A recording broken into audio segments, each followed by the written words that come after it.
لاہور کے تھیٹرز میں رقص اور اس سے جڑے تنازعات ایک طویل عرصے سے زیر بحث ہیں۔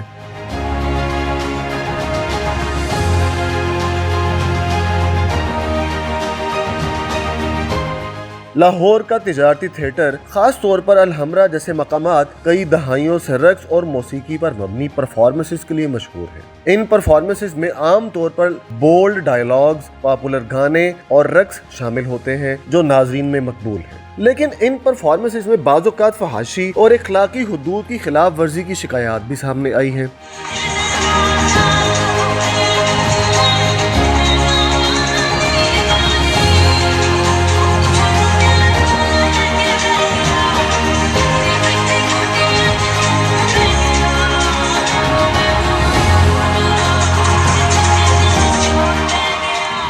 حکومت پنجاب نے اسی سال فیصلہ کیا کہ تھیٹرز میں فحاشی اور بدتمیزی کی پرفارمنسز میں ملوث اداکاروں اور رقاصاؤں پر تاحیات پابندی عائد کی جائے۔ اس کے علاوہ ان تھیٹرز کے لائسنس بھی منسوخ کیے جائیں گے جو ایسی پرفارمنسز کی اجازت دیتے ہیں۔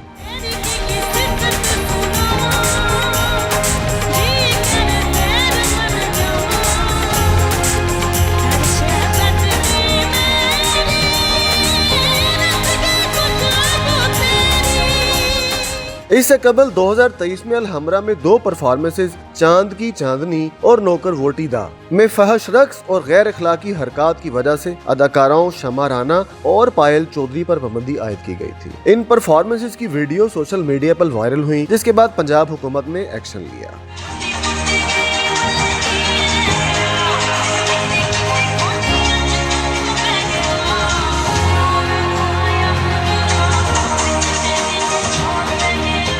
لاہور کا تجارتی تھیٹر ایک منفرد ثقافتی منظر پیش کرتا ہے۔ حکومت کی جانب سے فحاشی کے خلاف اقدامات کے باوجود تھیٹر کمیونٹی میں اس پر مختلف قیاس آرائیاں پائی جاتی ہیں۔ کچھ کا کہنا ہے کہ یہ پابندیاں فنون لطیفہ کی آزادی پر قدغن، جبکہ دیگر کا خیال ہے کہ یہ اقدامات ثقافتی اقدار کے تحفظ کے لیے ضروری ہیں۔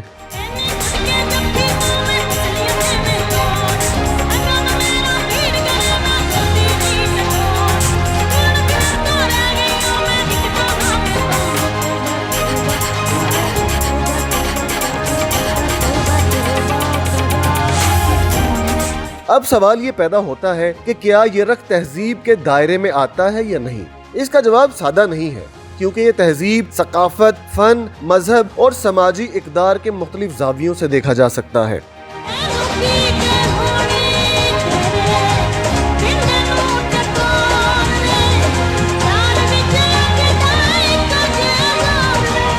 رقص ایک قدیم فن ہے جو دنیا کی تمام بڑی تہذیبوں کا حصہ رہا ہے۔ ان میں یونانی، ہندی، فارسی اور اسلامی تہذیبیں بھی شامل ہیں۔ صوفیاء کرام کے ہاں وجدانی رقص بھی موجود رہا ہے، جیسے درس گاہوں میں قوالیوں پر دھمال۔ لاہور کے تجارتی تھیٹرز میں جو رقص پیش کیے جاتے ہیں ان پر کئی اعتراضات سامنے آئے ہیں۔ مثال کے طور پر لباس بہت مختصر اور اشتعال انگیز ہوتا ہے، حرکات بعض اوقات جنسی اشاروں پر مبنی ہوتی ہیں، مقال میں بھی بعض اوقات ڈبل میننگ یا فحاشی کے دائرے میں آ جاتے ہیں، جس پر ناقدین کہتے ہیں کہ یہ رقص فن یا تہذیب نہیں بلکہ محض تجارتی مقاصد کے لیے پیش کی جانے والی تفریح ہے جو معاشرتی گراوٹ کا سبب بن رہی ہے۔ اتنا خرچہ روز لوگی مجھ سے؟ یہ کوئی 50,000 یا لاکھ بس نہیں، روز کا؟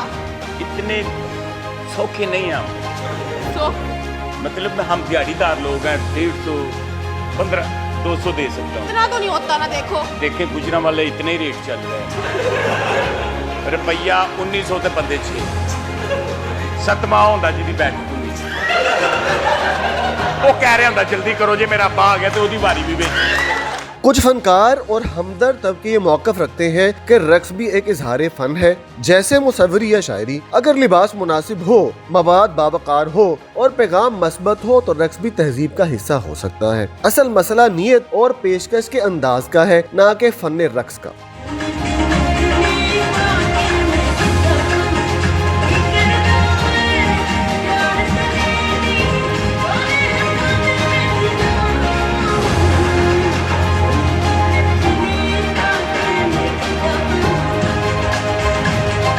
रियासत और मुआशरती मयार क्या होना चाहिए, ये भी जान लेते हैं। पाकिस्तान में रियासत का मौक़िफ़ अमूमी तौर पर इस्लामी इक़दार पर मबनी है, इसलिए फहाशी, उरियानी और गैर इखलाकी हरकत को बर्दाश्त नहीं किया जाता। हुकूमत ने कई बार अदाकारों पर पाबंदी, थिएटर बंद और मॉनिटरिंग जैसे सख्त इक़दाम किए। रक्स तहजीब के दायरे में हो सकता है, लेकिन शर्तें ये हैं, अगर रक्स सकाफती या क्लासिकी अंदाज में हो, इखलाकी हुदूद में हो, तफरीह के साथ मस्बत पैगाम दे, तो ये तहजीब का हिस्सा बिल्कुल बन सकता है।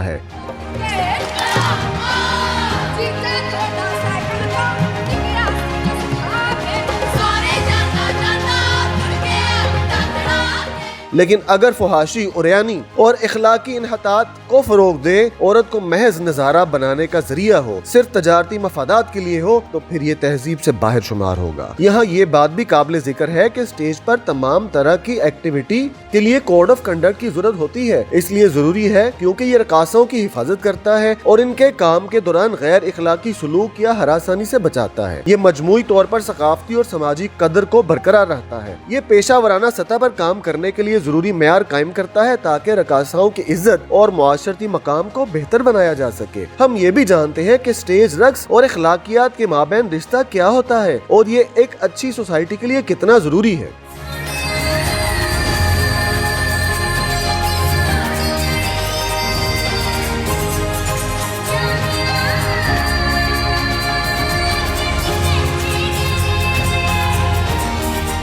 दुनिया के मुख्तलिफ हिस्सों में मजहबी और सकाफती इक़दार का अहम किरदार होता है। बाज़ सकाफतों में रक्स को फन का आला दर्जा समझा जाता है, लेकिन कुछ माशरों में इस पर इखलाकी और मजहबी कदगने हैं। पाकिस्तान जैसे मुल्क में जहाँ मजहब और सकाफत के खास उसूल हैं, रक्स की फहाशी या गैर इखलाकी मवाद को नापसंद किया जाता है। रक्स की हुदूद के बारे में अगर बात करें तो रक्स में इस्तेमाल होने वाले लिबास और हरकत इखलाकी हुदूद के अंदर रहने चाहिए। अगर रक्स की परफॉर्मेंस जिनसी इशारे या गैर इखलाकी हरकत पर मबनी हो तो ये सोसाइटी के लिए नुकसानदेह साबित हो सकती है। मुनासिब लिबास और मुहज़्ज़ब हरकत के जरिए रक्स को एक सकाफती और फनून लतीफ़ा की नुमाइंदगी बनाई जा सकती है।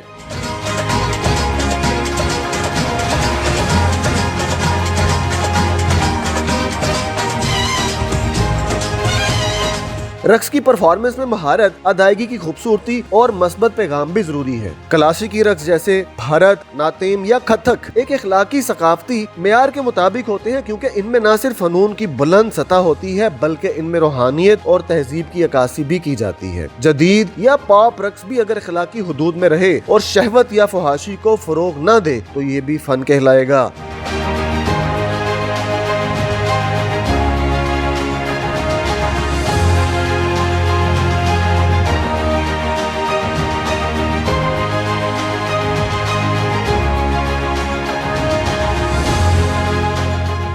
यहाँ ये भी अर्ज करना जरूरी है कि नाजरीन पर इसके असरात क्या हो सकते हैं। स्टेज रक्स नाजरीन के जज्बात और ख्यालात को मुतासिर करता है और इस वजह से परफॉर्मेंस में पेश आने वाले इखलाकी मवाद या गुस्ताख हरकत नाजरीन में गलत तासुर पैदा कर सकते हैं। ये खुसूसन नौजवानों के लिए एक नक्शे की तरह होता है जो अपनी शख्सियात और सलूक में इससे असर लेते हैं। पंजाब की रिवायत रही है, वो प्राइम टाइम के अंदर थिएटर होता था जहाँ लोग जाते थे, जिसमें बड़े बड़े आर्टिस्ट परफॉर्म करते थे और खवातीन की इज्जत होती थी। पूरी फैमिली जाकर थिएटर देखती थी। इस तरह का बामकसद थिएटर ये गवर्नमेंट अब करने जा रही है, लेकिन ये एक लंबी जंग होगी। हम भी यही चाहते हैं कि हमारा थिएटर एक अच्छा थिएटर हो जहाँ पे आज भी दोबारा पूरी की पूरी फैमिलीज, सारे के सारे खानदान जाके थिएटर को देखें और उसको तवानाई बख्शें।